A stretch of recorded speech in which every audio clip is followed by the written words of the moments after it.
I thought the sound was a memory, until it happened again.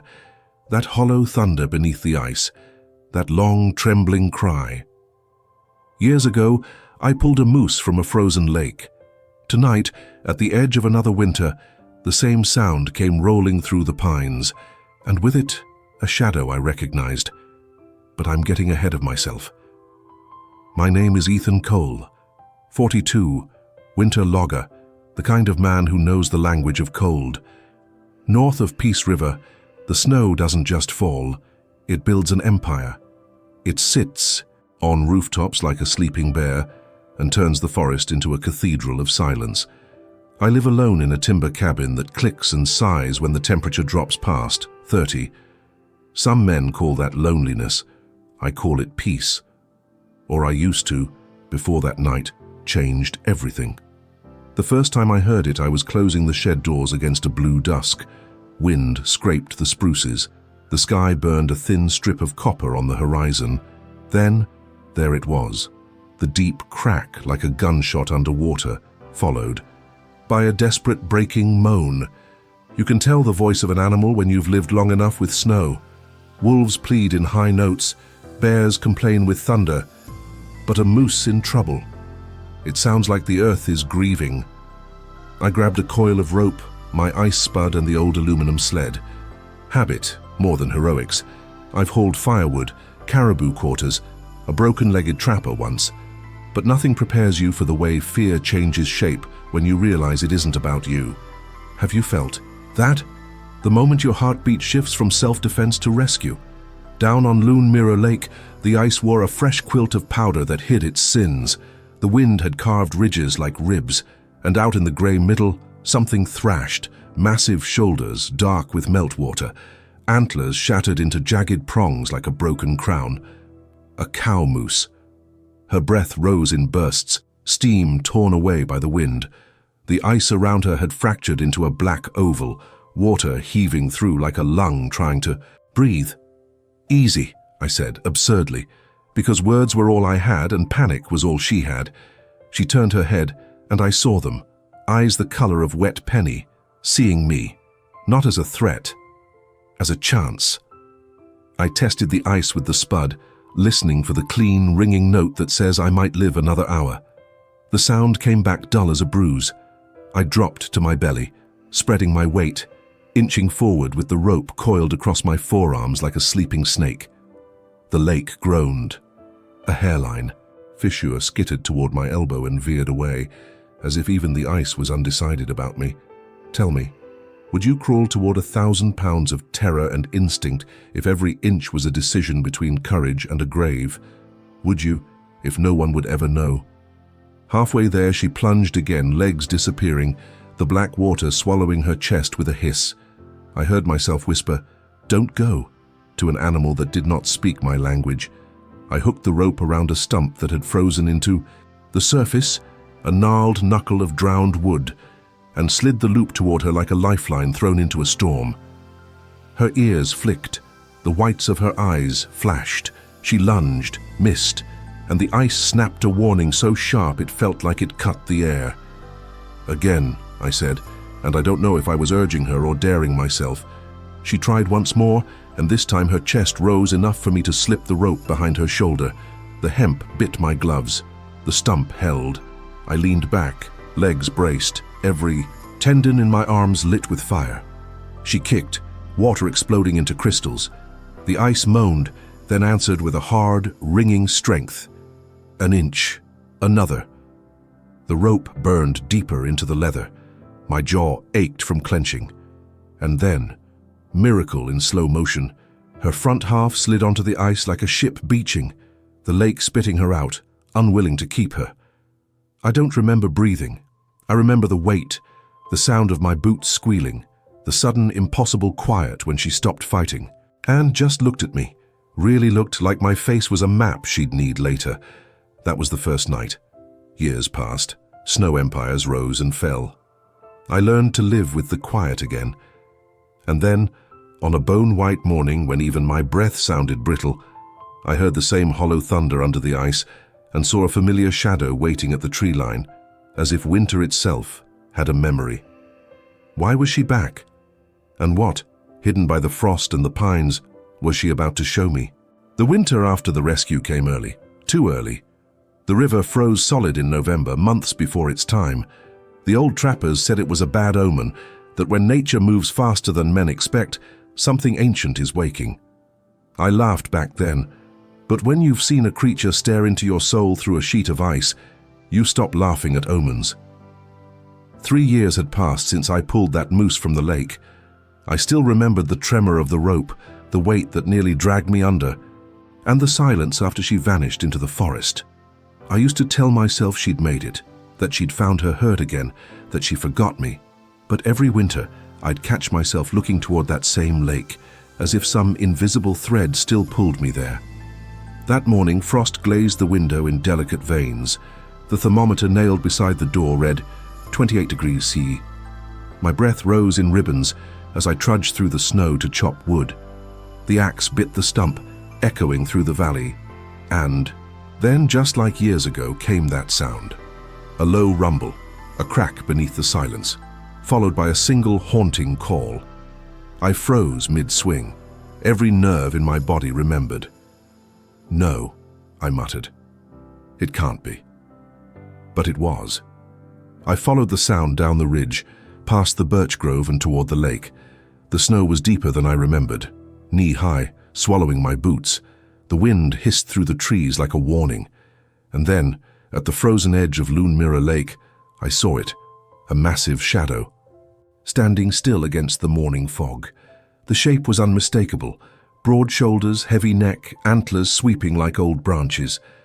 But she wasn't alone. 2 smaller shapes moved beside her. Calves. She had come back. Do you believe animals remember kindness? Do you believe they can carry gratitude like a flame through winters and storms? I didn't, until that moment. The cow moose lifted her head, steam rising from her nostrils, and let out a deep, rumbling breath that sounded almost human. She wasn't afraid. She was waiting, watching me, as if expecting me to understand something I hadn't yet seen. And then she stepped aside. From the fog emerged another shape. Something weak, trembling, struggling to stand on unsteady legs. At first, I thought it was another calf, but then I noticed the gash across its side, the blood already freezing into black crystals on its fur. It was young, barely a year old, and dying. The mother moose turned her gaze toward me again, slowly, purposefully, like she was asking for help. That's when I realized she hadn't just come back, she had brought me here. My heart pounded so hard I could feel it in my ears. I dropped to my knees beside the creature. The wound was deep, but not hopeless. I pressed my glove against it, the blood seeping through the wool instantly. The moose stood behind me, unmoving, her breath visible in the still air. How do you explain that kind of trust?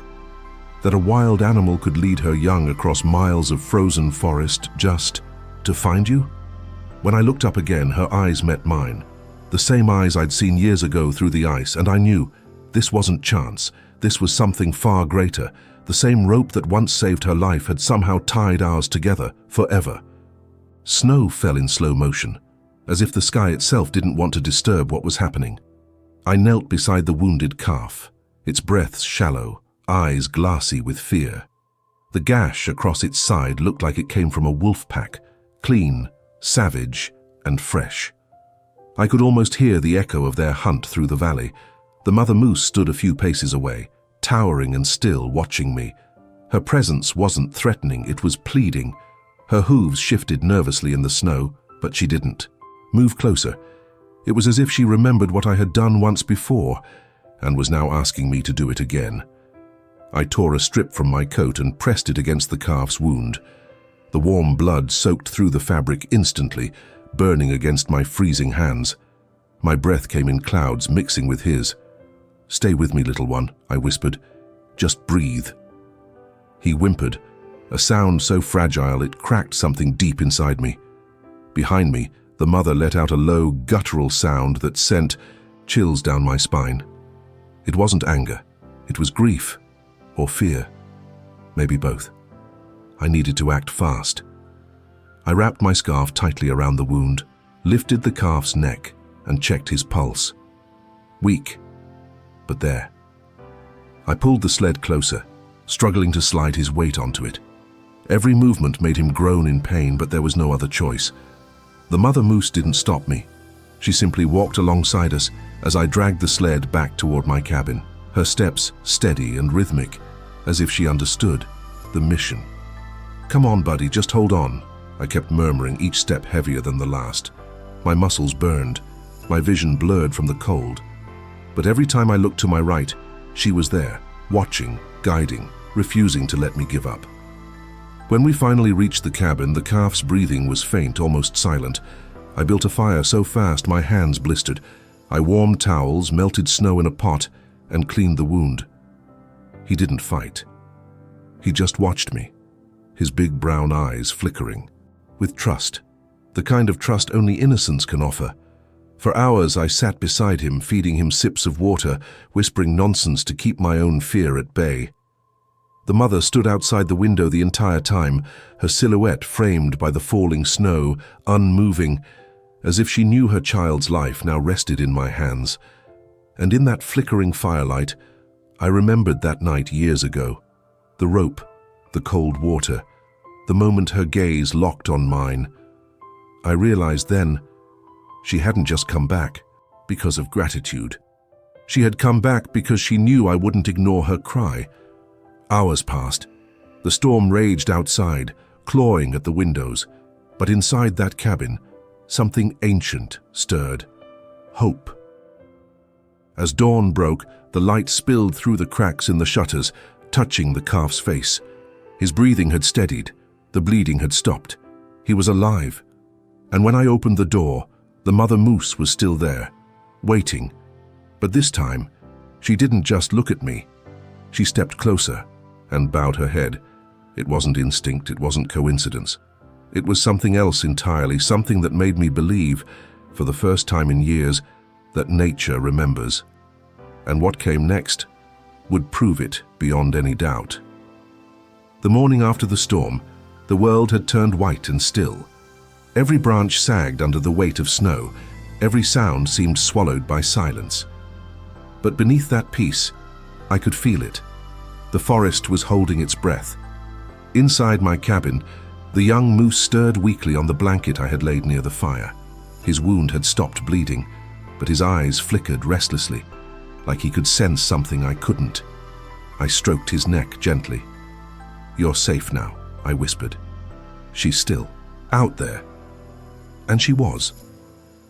Through the frost-covered window, I saw the mother moose standing in the clearing, her fur dusted with snow, her breath rising like smoke. She hadn't moved all night. Loyalty like that, it doesn't belong only to humans. But then, something shifted. The birds stopped singing. The air thickened, heavy with a scent I knew too well. Danger. I grabbed my rifle, not to kill, but to warn. My gut told me the wolves were close. I stepped outside, boots crunching in the snow. The cold bit my skin instantly, but my pulse was fire. The tree line beyond the clearing was dark, too dark. That's when I saw it. A flicker of movement, then another. Shadows gliding silently between the trunks. Wolves. Not one or two, an entire pack. Their eyes caught the light like embers, low and watchful. They had followed her trail here. Maybe they'd been hunting her for days. Maybe that's how the calf was injured. And now they had found her again. The mother moose turned toward the forest, muscles tense, antlers lowered. She knew. Her instinct screamed fight. Mine screamed protect. "Go!" I shouted, waving my arms, trying to drive the wolves back. The lead wolf, a massive grey with scars across his muzzle, snarled but didn't move. His eyes locked on me, cold and calculating. I fired a warning shot into the air. The echo thundered through the pines. Snow fell from the branches in clumps. The wolves scattered, but only for a moment. They regrouped, circling wider now. Patient, silent. The mother moose didn't retreat. She positioned herself between the cabin and the forest, towering and defiant. Every time one of the wolves crept closer, she lunged, slamming her hooves into the snow, driving them back. It was the fiercest thing I'd ever seen, nature protecting itself with raw, wordless courage. Inside, the calf began to cry out, weak but terrified. I ran back, shut the door, and bolted it. My heart pounded like the crack of ice. I could hear the growls outside, the snow, crunching under paws, the mother's defiant bellows echoing through the clearing. Minutes felt like hours, and then silence. I opened the door a sliver. The wolves were gone. The mother stood panting, her sides heaving, one leg bleeding from a bite. She looked at me once, tired, unbroken, and I swear she nodded as if to say, "Your turn." I wanted to rush to her, to help, but before I could, she turned and disappeared into the trees. The forest swallowed her, and in that empty clearing I realized something that sent a shiver through me deeper than the cold. She hadn't just come back to save her calf. She had come back to warn me, because this story wasn't over, and what was waiting in those woods would change everything I thought I knew about her and about myself. For 3 days I didn't see her again. The forest around my cabin felt empty, as if something sacred had vanished with her. The calf was healing slowly, his strength returning, but his eyes, those deep amber eyes, kept drifting toward the window, waiting for the shadow that never came. Every night I left food near the edge of the clearing, apples, grains, whatever I could spare. Every morning I found it untouched. Just the same, silence, the kind that hums in your bones. But on the 4th day, I woke to tracks. They started at the tree line, massive, deliberate, leading straight toward the cabin. I followed them through the snow, my breath fogging the air. The prints were hers. I knew it instantly. The wide hooves, the spacing, the sheer weight behind each step. But halfway across the clearing, they stopped, and beside the last print was something else, something impossible. A pattern in the snow, a shape pressed into the ice like an intentional sign. A spiral made of twigs and pine, needles perfectly formed pointing north. I knelt beside it, tracing its outline with my glove. It wasn't random. I'd lived in these woods long enough to know what wind and snow can do, and what they can't. This was placed, made, left. But why? I looked toward the north, where the ridge rose like a frozen wave. Beyond it, miles of untouched forest stretched into the unknown. That's where she had gone. "Are you calling me there?" I whispered, my voice lost in the cold. Something deep inside, me instinct, memory, faith, I don't know, answered yes. So I packed my gear, rope, water, fire starter, a small rifle. I left a note on the cabin table, though no one would ever read it. And before stepping out, I looked once more at the calf lying near the fire. He watched me with those same trusting eyes, calm, almost understanding. "I'll bring her back," I promised. "I owe her that much." The forest greeted me with silence. The wind had died, the sky heavy with clouds. Every step I took cracked, the snow crust echoing louder than it should. The deeper I went, the stronger the sense of being watched became, not by danger, by purpose. The trail she'd left was faint but clear, broken branches, disturbed snow, places where her hooves had slipped on ice. I followed for hours, climbing higher into the ridge until the trees thinned and the air turned sharper. That's when I found it, beneath an old pine, half buried in frost. Another spiral, smaller this time, and next to it, fur. Not hers. Wolf. Fur, grey and stiff with blood. My stomach twisted. The pack was here. But something else had happened. The snow told a story if you looked close enough. There had been a fight, deep grooves, broken ice, drops of blood leading deeper into the woods. Yet there was no carcass, no tracks leaving the scene. Only that same northward trail, heading into land so wild even the maps didn't bother naming it. I should have turned back. But I didn't. Because sometimes, when fate gives you a second chance to repay a miracle, turning back feels like betrayal. The forest darkened as I followed her path. The wind rose again, carrying a distant cry that echoed through the pines. Low, haunting, familiar. It was her. But behind that cry, faint and chilling, came another sound. A growl. They were still hunting her. I tightened my grip on the rope, pushed through the drifts, and quickened my pace. I didn't know what waited beyond the ridge, but I knew one thing. This wasn't just about saving a moose anymore. This was about keeping a promise that had frozen itself into my soul. And when I finally reached the top of that ridge, what I saw made my heart stop. The ridge rose like a white wall against the dull silver sky. By the time I reached the top, my legs burned, my lungs felt like cracked glass, and the wind screamed through the pines in icy gusts that clawed at my coat. But none of that mattered, because what I saw below froze me harder than the cold ever could. There she was, the mother moose, standing in a small clearing dusted with fresh snow.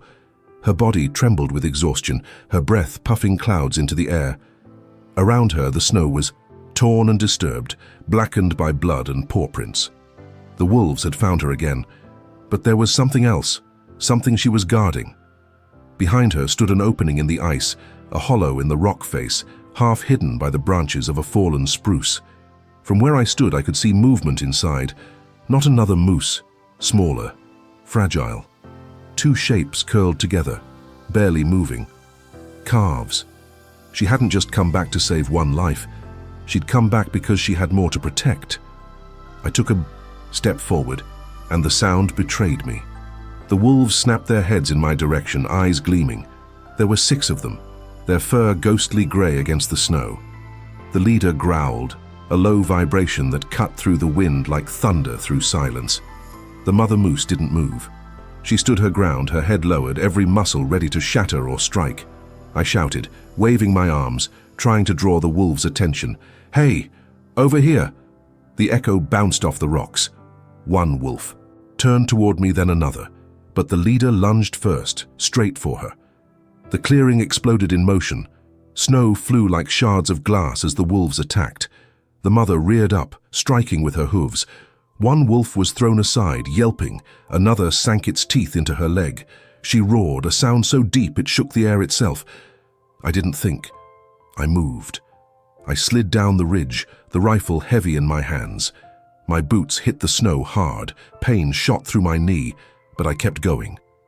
When I reached the clearing, one wolf lunged toward me. I fired once into the ground beside it, the shot echoing through the valley. The wolf flinched and darted back into the trees. The others hesitated. That's when the mother struck again, crushing the lead wolf with her weight. The pack broke. They retreated into the forest one by one, their snarls fading into the wind. The silence that followed was deafening. I dropped to my knees beside her. Her flank rose and fell rapidly. Blood streaked her fur, steaming against the cold. Her eyes, those eyes that had looked through me years ago, found mine again. And in them, I saw the same thing I'd seen that night on the ice. Trust.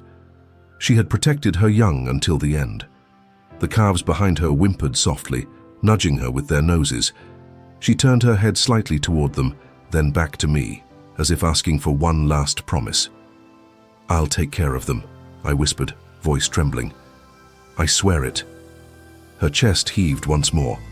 The breath left her, body in a single quiet sigh. And just like that, the forest grew still again.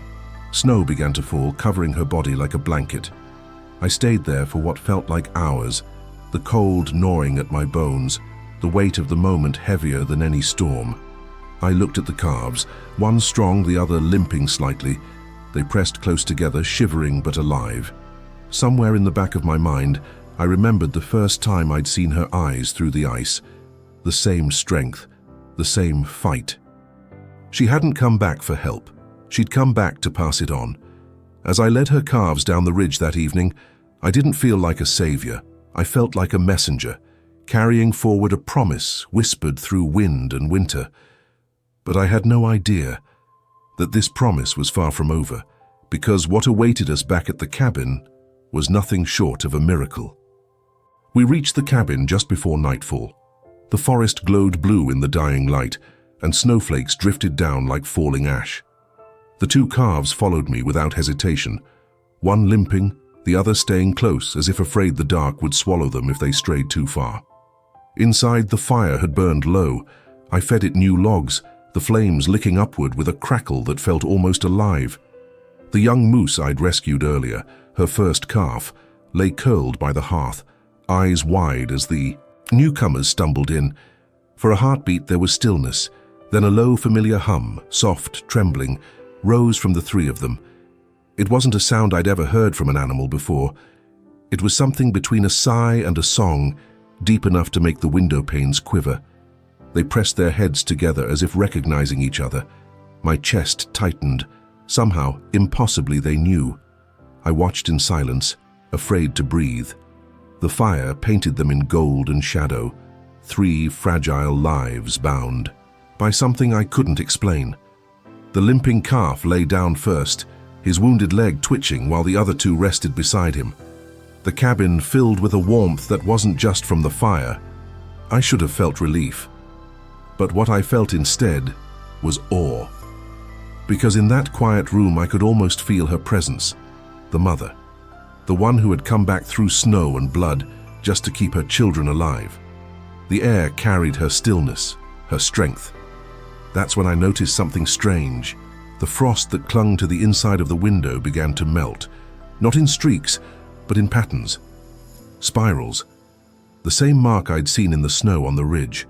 Slowly, the ice traced itself into shape, as if invisible hands were drawing it. I stepped closer. The firelight danced over the pattern, making it shimmer, and in that instant, a wave of warmth hit me, a pulse of calm that stopped my breath. The air hummed faintly, like distant wind through pine needles. For a second, I thought I heard her voice, not words, but a feeling. "You kept your promise." I blinked, and the spiral faded. Only frost and glass remained. Coincidence? Maybe. But deep down, I knew it wasn't.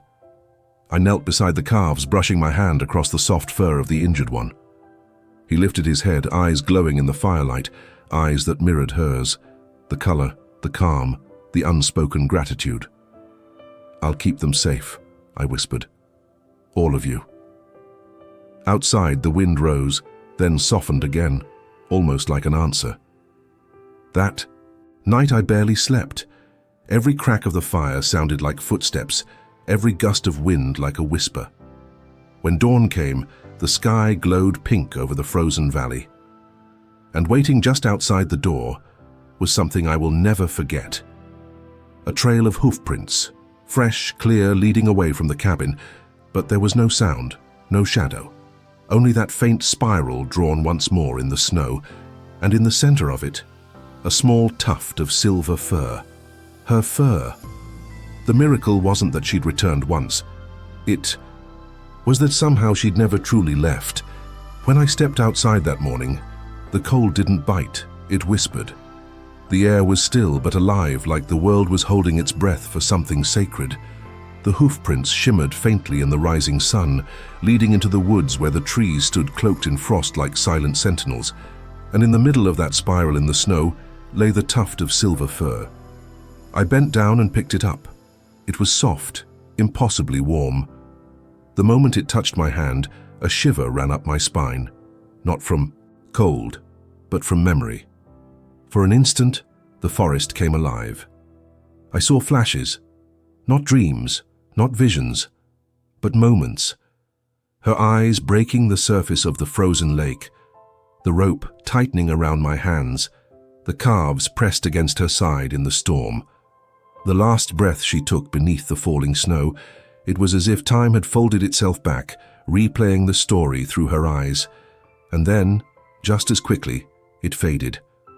The wind returned, sighing through the trees, but something had changed in me. I could feel her presence, not as a ghost, but as a rhythm beneath the silence, the same rhythm that pulsed in the earth, the river, the breath of every living thing that refused to give up. I followed the tracks again, though they seemed almost too perfect to be real. Each print pressed deep into the snow, spaced evenly, moving with calm precision. No living creature could have left them like that. The forest grew denser. Shafts of light pierced through the branches like golden arrows. And then I heard it, soft at first, then stronger, A low hum. The same sound her calves had made by the fire. It came from all around me, from the trees, the snow, the air. And when I looked up, I saw them. 5 moose, standing in the clearing, watching. Not one of them moved. Their breath rose in clouds that glowed in the sunlight, and at the center of them, a space, empty, yet filled with something I could feel. A calm, powerful stillness that radiated like heat from a flame I couldn't see. I froze.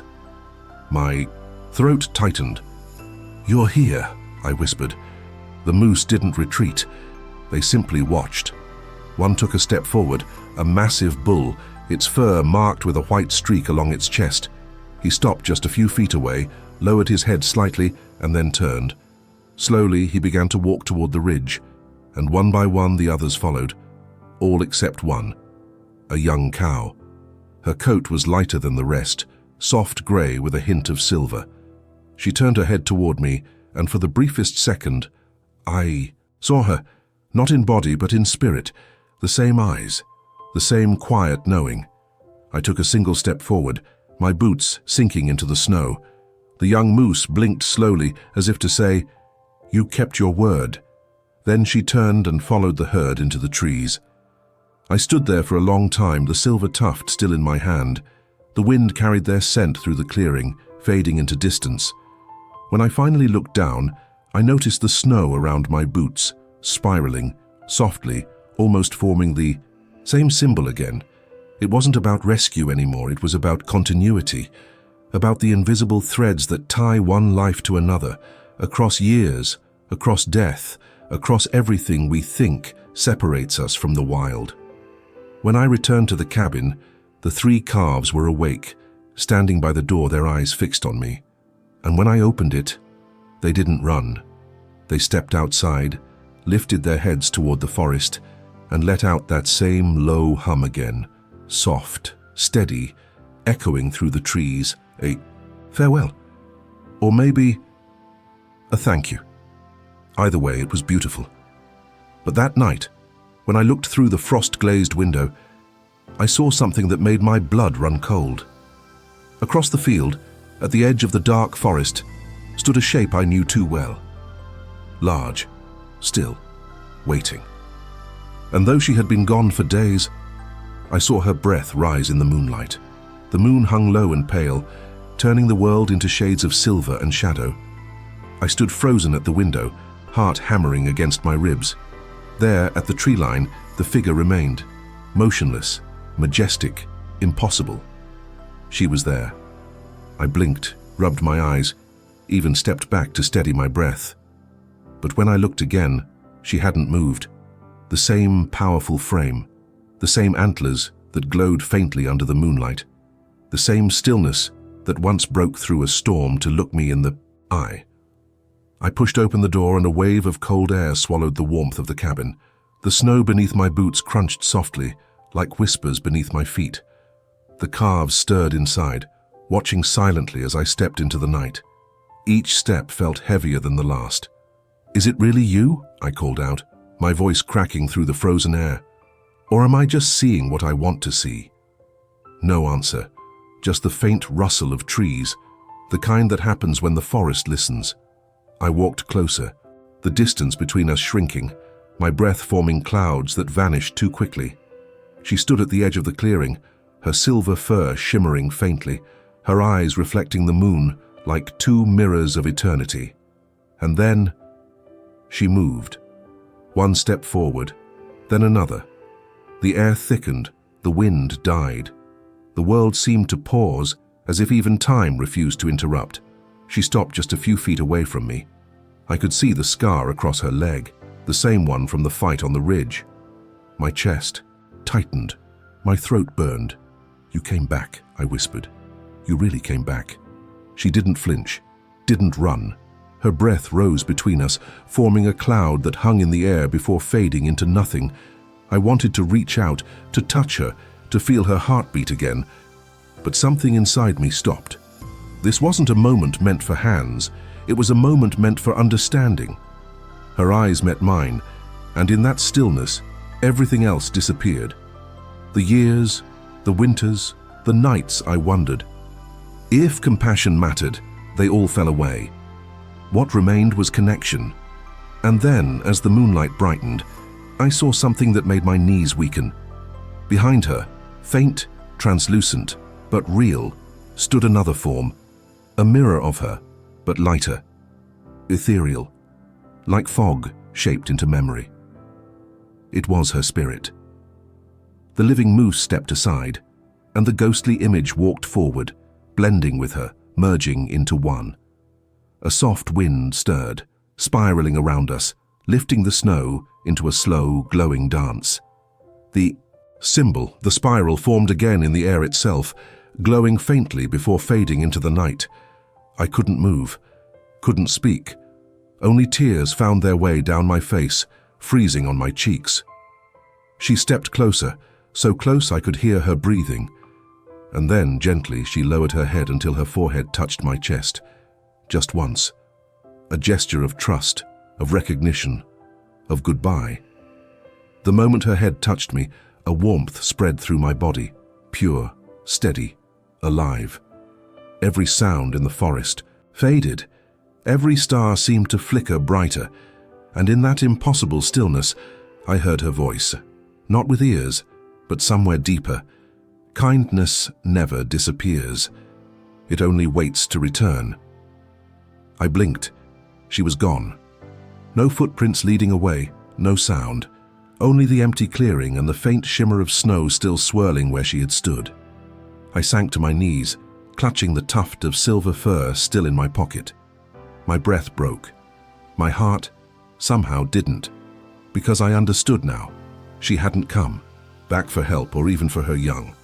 She had come back to remind me that love, real, wordless love, crosses the line between life and death, between man and nature, between what we see and what we feel. When I looked toward the cabin again, I saw her calves standing by the door, calm, peaceful. They didn't look scared. They just watched me. And for a moment, I could swear they were smiling with their eyes. The wind rose once more, carrying the faintest sound, a low hum like the echo of her voice. In the trees. She was gone, but she was everywhere. And what happened the next morning was the final miracle I never saw coming. The dawn came quietly, washing the forest in gold. I hadn't slept. My hands still trembled, my chest still burned with the echo of her warmth. I stepped outside, half afraid that the world would look the same again, that everything I'd seen was nothing but frost and memory. But it wasn't. The clearing shimmered under the rising sun. The snow sparkled like powdered glass, and in the middle of it, where she had stood, was a sight that stole my breath. A small patch of earth, bare, warm, no snow clung. To it, no frost dared to touch it. In the center, pushing through the frozen soil, was something green, alive, a sprout, a single fragile stem of life reaching toward the light. It shouldn't have been possible, not in this cold, not here, in the heart of winter. But there it was. I knelt beside it, my gloved fingers brushing the soft leaves. The warmth that radiated from the ground seeped into my skin, the same warmth I'd felt when she touched me the night before. It wasn't coincidence. It was continuity. Her calves emerged from the cabin, stepping cautiously into the light. They gathered near the sprout, lowering their heads as if they understood what it meant. I stood in silence, tears tracing slow paths down my face. And then, from the forest beyond the ridge, came that sound again. The low hum. Not loud, not haunting, just gentle, peaceful, like a lullaby carried on the wind. It wasn't just her voice this time. It was a chorus. Dozens of moose calls rising through the trees, layered with bird song and the faint sigh of the wind, nature itself singing a requiem for one of its own. I looked up at the sky. The clouds broke open, spilling sunlight across the valley. The air shimmered, alive with breath and memory, and in that glow I could almost see her, outlined in light, her form fading into the forest's rhythm. Not gone, just returned to where she'd always belonged. "Thank you," I whispered, my voice shaking. for reminding me what it means to care. The calves stood by the sprout, the weak one now steady on its feet. They nuzzled each other, then looked back at me one last time before walking toward the tree line. They didn't hesitate, didn't look afraid, just ready. I watched them disappear into the forest, into her world, where love and instinct are the same thing. As the last of their silhouettes faded, the wind carried one final whisper through the trees. Kindness doesn't end. It roots itself in those who dare to give it. I smiled through my tears. Goodbye, my friend. The cabin behind me creaked softly in the warmth of the sun. The sprout gleamed brighter, a tiny miracle born from loss, defying the frozen world around it. And in that moment, I finally understood the title life had written for this story. He saved a moose from the ice. Years later, she returned with a miracle. But the miracle wasn't her return. It was the reminder that compassion, once given, never truly dies. It waits, quietly, patiently, until it finds its way back home.